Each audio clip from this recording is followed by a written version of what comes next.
does not promote any violent, harmful, or illegal activities. All content provided by this channel is meant for an educational purpose. কলকাতার রাস্তায় রুদ্ধশ্বাস নাটক, সেনা truck আর পুলিশের মুখোমুখি সংঘাত, অল্পের জন্য বাজলেন শহরের পুলিশ কমিশনার। এটা দেখতে ভুলবেন না, ভিডিওটি সম্পূর্ণ দেখুন, প্রচুর ধামাকা আছে। এটা কি শুধু একটা ট্রাফিক আইন ভাঙার ঘটনা, নাকি নেপথ্য লুকিয়ে আছে আবারও বড় কোনো রাজনৈতিক খেল? আজ আমরা জানবো সেই ঘটনার প্রতিটি খুঁটিনাটি, সিসিটিভি ফুটেজ থেকে শুরু করে রাজনৈতিক অন্দরমহল পর্যন্ত। তাই জন্য বলছি, army truck versus Kolkata police. ভিডিওটি দেখতে একদম ভুল করবে না, অত্যন্ত গুরুত্বপূর্ণ আপডেট বলে আপনাদের সাথে তুলে ধরার চেষ্টা করলাম। মঙ্গলবার দুপুর মহাকরণের সামনে সাধারণ দিনের মতনই যানবাহন চলাফেরা করছে। হঠাৎ করেই একটি সেনা ট্রাক আচমকা ডান দিক বাঁক নেয়, আর ঠিক সেই মুহূর্তে পিছনে আসছিল কলকাতা পুলিশ কমিশনার অর্থাৎ মনোজ বার্মার গাড়ি। অল্পের জন্য বড়সড় দুর্ঘটনা এড়ালো শহর। ট্রাফিক পুলিশের সঙ্গে বাঁশি বাজিয়ে ট্রাক থামিয়ে দেয়। খবর পাঠানো হয় হেয়ার স্ট্রিট থানায়। এটা আপনারা অনেক রিপোর্টে আগেই দেখে ফেলেছেন, তাই জন্য আমি বলছি সম্পূর্ণ ভিডিওটি দেখুন, অত্যন্ত গুরুত্বপূর্ণ। লালবাজারের দাবি স্পষ্ট, ট্রাফিকটি বিপজ্জনকভাবে ডান দিকে মোড় নিয়েছিল। ওই রাস্তায় ডান দিকে ঘোরা সম্পূর্ণ নিষিদ্ধ। কমিশনারের গাড়ি তখন একেবারেই ট্রাকের পাশেই ছিল, যে কোনো সময় ভয়াবহ দুর্ঘটনা ঘটতেই পারত। ট্রাফিক আইন ভাঙার কারণে গাড়িটিকে আটকানো হয়।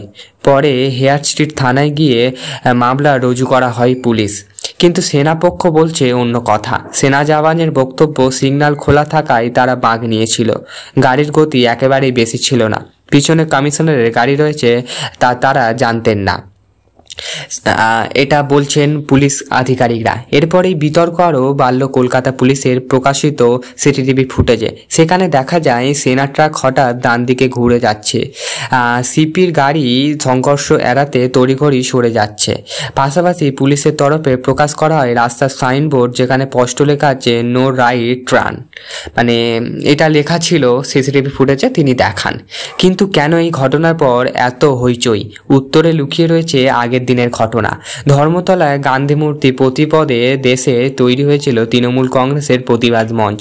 বাংলাভাষী শ্রমিকদের ওপরে অত্যাচার ও বাংলা ভাষার অপমানের প্রতিবাদে সেই মুহূর্তে কর্মসূচি ঘোষণা করেছিল তৃণমূল।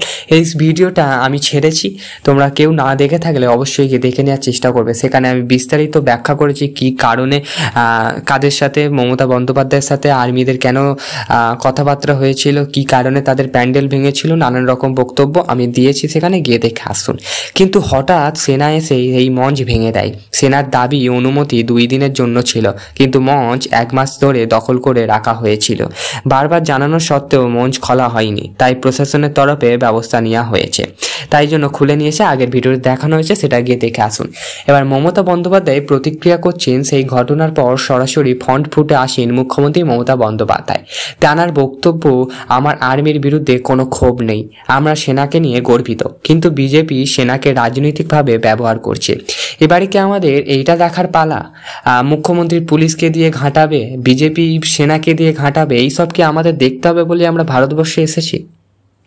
ভারতবর্ষের এত নাম, এত সৌন্দর্য দেশ, তা এত খারাপ অবস্থায় নেমে আসছে যে পুলিশ আধিকারিক আর্মিদের দিয়ে এইসব কাজকর্ম করাবে।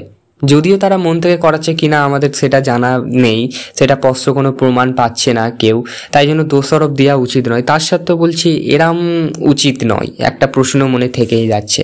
মমতার ইঙ্গিত ছিল স্পষ্ট, সেনা নয়, এর নেপথ্যে কেন্দ্রে রয়েছে বিজেপি। মমতা বন্দ্যোপাধ্যায় এটা মনে মনে ভেবেই নিয়েছেন এবং বলেছেনও। তাহলে আসল প্রশ্ন, এটা কি সত্যি একটি সাধারণ ট্রাফিক ভায়োলেশন, নাকি ধর্মতলার ঘটনার পর সেনা পুলিশ সম্পর্কে অদৃশ্য টানাপোড়েন? রাজনীতি কি এবার কলকাতার রাস্তায় সেনা পুলিশকে মুখোমুখি দাঁড় করিয়ে দিল? এই প্রশ্নটা অনেক সাধারণ জনগণের মধ্যে রেখে যায়। যে পুলিশ যে আইনি ব্যবস্থাগুলোকে সাধারণ মানুষের যেগুলো না ভাঙা হয় আইন, তার জন্য পুলিশ, তার জন্য সেনা, তারাই এখন দুজনে নিজেদের মধ্যে ঝামেলা বেঁধে যাবে নাকি? এইসব প্রশ্ন নানান মানুষের মধ্যে ঘুরবে, অবশ্যই ঘুরবে। আমি আগামী আপডেটের জন্য অপেক্ষায় রইলাম।